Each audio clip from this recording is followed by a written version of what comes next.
Hola, hoy les voy a hablar del trabajo desde el punto de vista de la termodinámica, concretamente del trabajo en un sistema cilindro-émbolo o cilindro-pistón.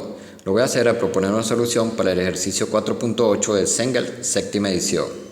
Este ejercicio o problema consta de 3 preguntas. En esta parte voy a contestar la pregunta A y en la siguiente parte o video voy a contestar lo que compete a la pregunta B y C. Para la pregunta A voy a empezar por elaborar una descripción del problema. Lo primero que voy a hacer es identificar la sustancia de trabajo. Si leemos, podemos verificar que la sustancia de trabajo va a ser agua. Quiere decir que la sustancia que hay dentro del sistema cilindro-pistón o cilindro-émbolo es agua. Lo segundo que voy a tratar de identificar son los diversos estados a través de los cuales pasa la sustancia. Tendría un estado número 1 o inicial, que de hecho es el que aparece en el dibujo original, y las propiedades de este estado son, por ejemplo, que es vapor, lo que se tiene, que tenga una masa de 0,3 kilogramos, que tenga una presión que voy a llamar número 1, que es de 1 megapascal, y que tenga una temperatura número 1 de 400 grados centígrados. Si leo concretamente la pregunta A, voy a identificar un segundo estado. Quiere decir que el agua está pasando solamente por 2 estados, o va del estado número 1 al estado número 2. Del estado número 2, las propiedades que tengo son la presión, que también tiene un valor de 1 megapascal, y lo que sería la temperatura, que tiene un valor de 250 grados centígrados. Ahora, una vez que sé el número de estados a través de los cuales pasa el agua, voy a tratar de identificar el tipo de proceso. Para ello, podemos verificar que la presión en el estado número 1 es la misma presión que se encuentra en el estado número 2, por lo tanto lo que tengo es un proceso isobárico. Los procesos isobáricos son aquellos donde la presión permanece constante, así que tendría que la presión número 1 va a ser igual a la presión número 2. Lo otro que me conviene identificar es el tipo de sistema. Tengo sistemas abiertos y tengo sistemas cerrados. En este caso lo que tengo es un sistema cerrado, ya que no intercambia masa con el entorno. Eso quiere decir que la masa permanece constante.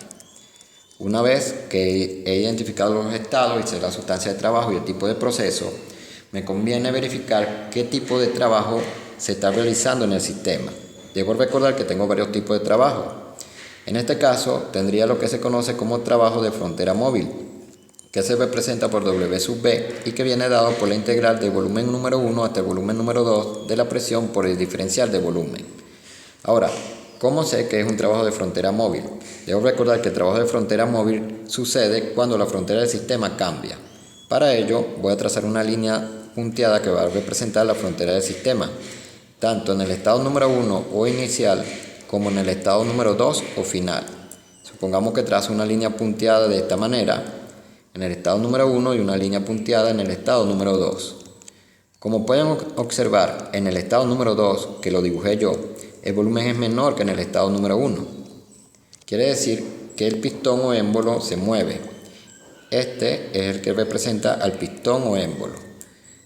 Como el pistón o émbolo se mueve, el volumen cambia y la frontera del sistema cambia. De allí la deducción de que hay trabajo con frontera móvil. Ahora, ¿por qué el volumen en el estado final lo coloqué menor que en el estado inicial?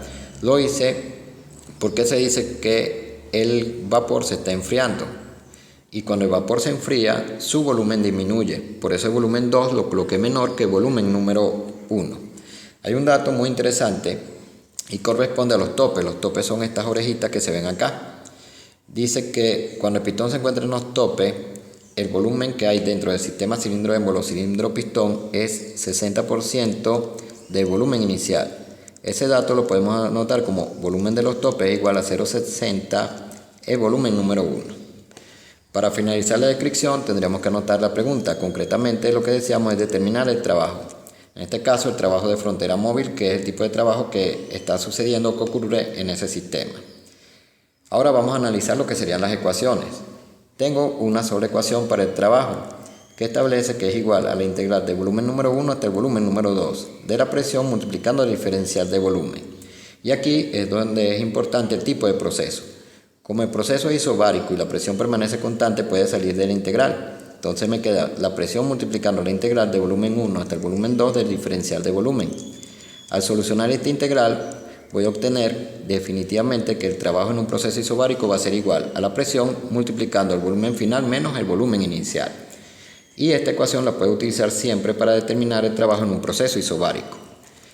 Ahora, si yo utilizo la definición de volumen específico, debo recordar que el volumen específico es igual al volumen sobre la masa y despejo lo que sería el volumen, es decir, el volumen va a ser igual a la masa multiplicando al volumen específico. Puedo sustituir esto en esta ecuación para obtener una nueva ecuación para el trabajo. Es decir, el trabajo de frontera móvil en un proceso isobárico va a ser presión multiplicando el volumen 2 menos el volumen número 1. Pero donde aparece por ejemplo el volumen número 2 puedo colocar la masa multiplicando el volumen específico 2, y donde aparece el volumen número 1 puedo colocar la masa multiplicando el volumen específico número 1. Puedo sacar la masa constante, puedo sacar la masa factor común ya que permanece constante, y entonces obtendría esta ecuación para calcular el trabajo en un proceso isobárico, donde la voy a dejar en función de los volúmenes específicos. Eso quiere decir entonces que puedo o utilizar esta ecuación con los volúmenes o esta ecuación que trabaja con el volumen específico. Ahora, ¿qué es lo que deseo determinar? El trabajo es lo que deseo determinar. Para eso las variables que entonces debo determinar son el volumen específico final y el inicial. Una vez que tengo estos volúmenes, puedo calcular el volumen en sí, el volumen 2 y el volumen número 1. Así que voy a pasar a la parte de los cálculos. En la parte de los cálculos debo tomar en cuenta, por ejemplo, el estado número 1, lo que conozco del estado número 1, que es, por ejemplo, su masa, que tiene un valor de 0,3 kilogramos, la presión número 1, que tiene un valor de 1 megapascal, y la temperatura número 1, que tiene un valor de 400 grados centígrados. Me convendría establecer el estado, pero se me señaló que era vapor. Ahora voy a suponer que es vapor sobrecalentado. Esta suposición la hago porque si se tratara de vapor saturado me hubiesen dado solamente la presión o la temperatura, porque el vapor saturado solamente necesita una de estas dos propiedades. Voy a la tabla de vapor sobrecalentado de Cengel séptima edición y ubico la presión de 1 megapascal. Una vez que ubico la presión de 1 megapascal, trato de ubicar el valor de la temperatura de 400 grados centígrados que aparece acá. Y entonces, como aparece esa temperatura de 400 grados centígrados, eso evidencia o verifica que yo tenía razón. Lo que se tiene es vapor sobrecalentado. De todas maneras, debo recordar que para establecer el estado yo puedo utilizar la temperatura. Aquí tengo la temperatura de saturación. Como la temperatura que tengo es mayor que la temperatura de saturación, definitivamente lo que tengo es vapor sobrecalentado. De todas maneras, no hay ningún tipo de problema, porque si no fuese así, la temperatura sería menor de 200 y no aparecería en la tabla. Ahora, una vez verificado que tengo vapor sobrecalentado, lo único que tengo que hacer es leer lo que sería el volumen específico número 1. El volumen específico número 1 tiene un valor de 0,30661 metro cúbico sobre kilogramo. Con el volumen específico número 1 es posible determinar el volumen número 1, que es masa por el volumen específico. Es decir, que sería 0,3 kilogramos multiplicando a 0,30661 metros cúbicos sobre kilogramo. Y eso me daría un valor para el volumen número 1 de 0,09198. En este caso metros cúbicos, porque debo recordar que este es el volumen. Y hay un punto muy interesante. Una vez que yo tengo el volumen número 1, puedo, por ejemplo, calcular el volumen que encierran los topes o que hay encerrado dentro del sistema cilindro-pistón cuando el pistón toca los topes. Es decir, tengo que el volumen cuando el pistón toca los topes es igual a 0,60 veces el volumen inicial o número 1. Entonces, el volumen cuando el pistón toca los topes va a ser igual a 0,60 multiplicando el volumen número 1, que tiene un valor de 0,09198 metros cúbicos. Eso me daría un volumen cuando el pistón está tocando los topes de 0,05519 metros cúbicos. ¿Por qué deseo yo determinar el volumen que encierra el dispositivo cilindro-émbolo o cilindro-pistón cuando toca los topes? Porque fíjense que cuando yo hice el dibujo en el estado número 2, coloqué el pistón flotando por encima de los topes. Yo en realidad no sé si el pistón está flotando por encima de los topes o los está tocando. Pero una vez que yo conozco el volumen que encierra el dispositivo cilindro-émbolo o cilindro-pistón, cuando el pistón toca los topes, yo puedo confirmar o puedo refutar esta teoría. Es muy sencillo. Todo lo que voy a hacer es trabajar el estado número 2 y calcular el volumen número 2.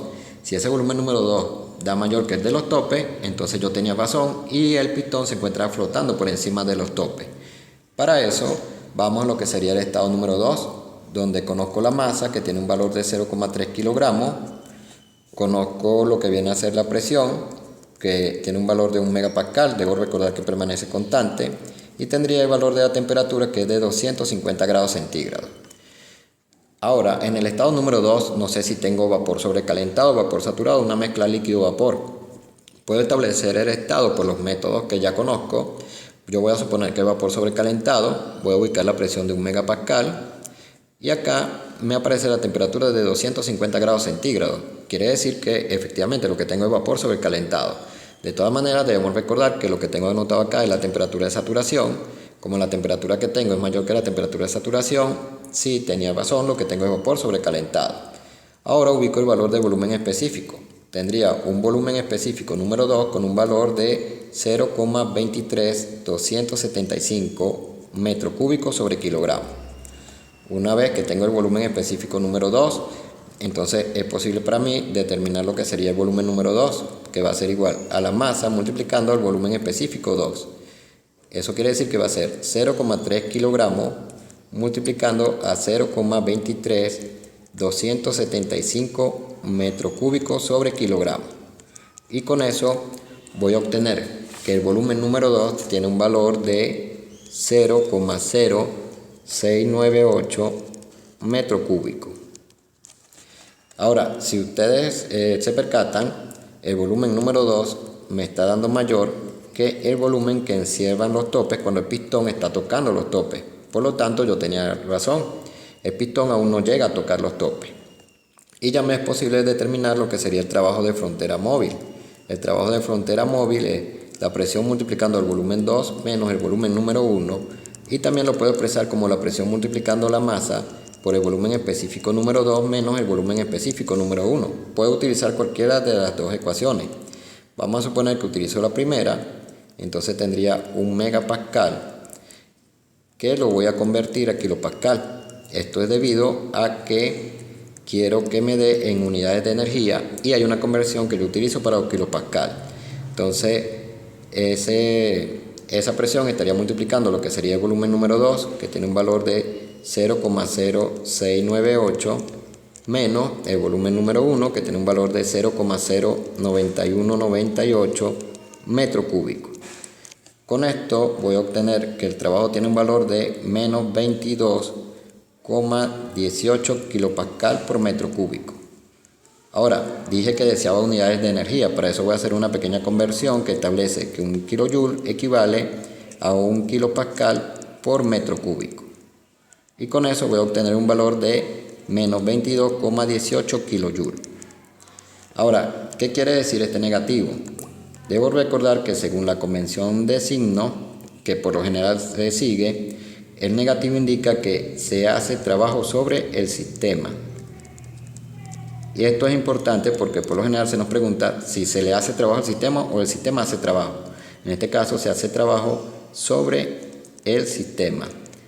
En los procesos de compresión, y este es un proceso de compresión porque el volumen está disminuyendo, siempre se hace trabajo sobre el sistema. Entonces, hasta aquí la parte A. En el siguiente video voy a solucionar lo que corresponde a la parte B y C. Si están interesados en asesorías y cursos, les voy a dejar la información de contacto en la descripción del video.